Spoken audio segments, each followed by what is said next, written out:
आध्यात्म के एक और नए अंक में आपका हार्दिक स्वागत है। दोस्तों, सावन का यह मास भगवान शिव को अत्यंत प्रिय है। सावन में जिस प्रकार भगवान शिव की पूजा की जाती है, उसी प्रकार मंगलवार के दिन मां मंगला गौरी के व्रत का विधान कहा गया है। इसी कड़ी में आज हम मंगला गौरी व्रत के विधान, उसकी पूजा विधि और मंगला गौरी व्रत कथा का श्रवण करेंगे। तो आइए प्रारंभ करते हैं। दोस्तों, मां मंगला गौरी अखंड सौभाग्य, सुखी और मंगल वैवाहिक जीवन का आशीर्वाद देती है। मान्यता है कि संतान और सौभाग्य की प्राप्ति की कामना के लिए मां मंगला गौरी का व्रत रखा जाता है। इस व्रत में एक ही बार भोजन कर माता पार्वती की आराधना की जाती है। ये व्रत सुहागिनों के लिए विशेष होता है। तो आइए जानते हैं मंगला गौरी की पूजा विधि के बारे में। मनुष्य को इस दिन सूर्योदय से पहले उठ जाना चाहिए।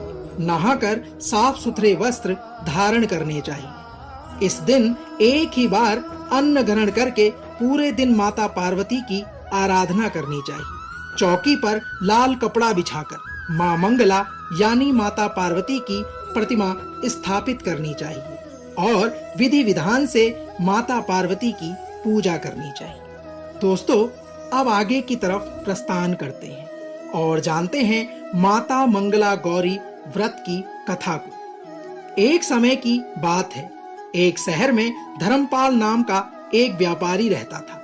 उसकी पत्नी काफी खूबसूरत थी और उसके पास काफी संपत्ति थी, लेकिन उसके कोई संतान नहीं होने के कारण वे काफी दुखी रहा करते थे। भगवान शिव की कृपा से उनको एक पुत्र की प्राप्ति हुई, लेकिन वह अल्पायु था।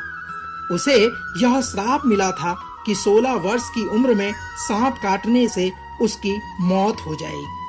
संयोग से उसकी शादी 16 वर्ष से पहले ही एक युवती से हुई, जिसकी माता मंगला गौरी व्रत किया करती थी।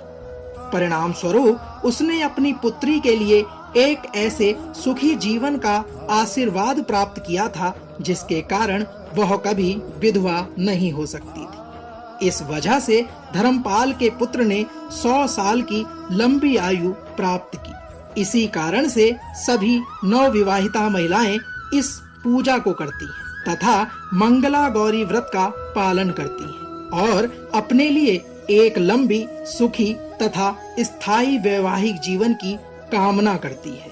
साथियों, जो महिला उपवास का पालन नहीं कर सकती, वे भी कम से कम इस पूजा को तो करती ही हैं। इस कथा को सुनने के बाद विवाहित महिला अपनी सास तथा ननद को 16 लड्डू देती हैं। इसके बाद वे इसी प्रसाद को ब्राह्मणों को भी दान स्वरूप देती हैं। इस विधि को पूरा करने के बाद व्रती 16 बाती वाले दिए से देवी की आरती करती है और व्रत के दूसरे दिन बुधवार को देवी मंगला गौरी की प्रतिमा को नदी या पोखर में विसर्जित कर देती है। अंत में मां गौरी के सामने हाथ जोड़कर अपने समस्त अपराधों के लिए एवं पूजा में हुई भूल चूक के लिए क्षमा मांगती है। दोस्तों, इस व्रत और पूजा को परिवार की खुशी के लिए लगातार 5 वर्षों तक किया जाता है। अतः शास्त्रों के अनुसार यह मंगला गौरी व्रत नियमानुसार करने से प्रत्येक मनुष्य के वैवाहिक सुख में बढ़ोतरी होकर पुत्र पौत्रादि भी अपना जीवन सुखपूर्वक गुजारते हैं। ऐसी इस मंगला गौरी व्रत की महिमा है। दोस्तों, तो यह था मंगला गौरी व्रत कथा का विधि, विधान और पौराणिक कथा। हम आशा करते हैं कि आज का यह अंक आपको अवश्य पसंद आया होगा। कल फिर एक बार नए अंक के साथ एक बार पुनः आपसे होगी मुलाकात। तब तक जय शिव शंकर, हर हर महादेव।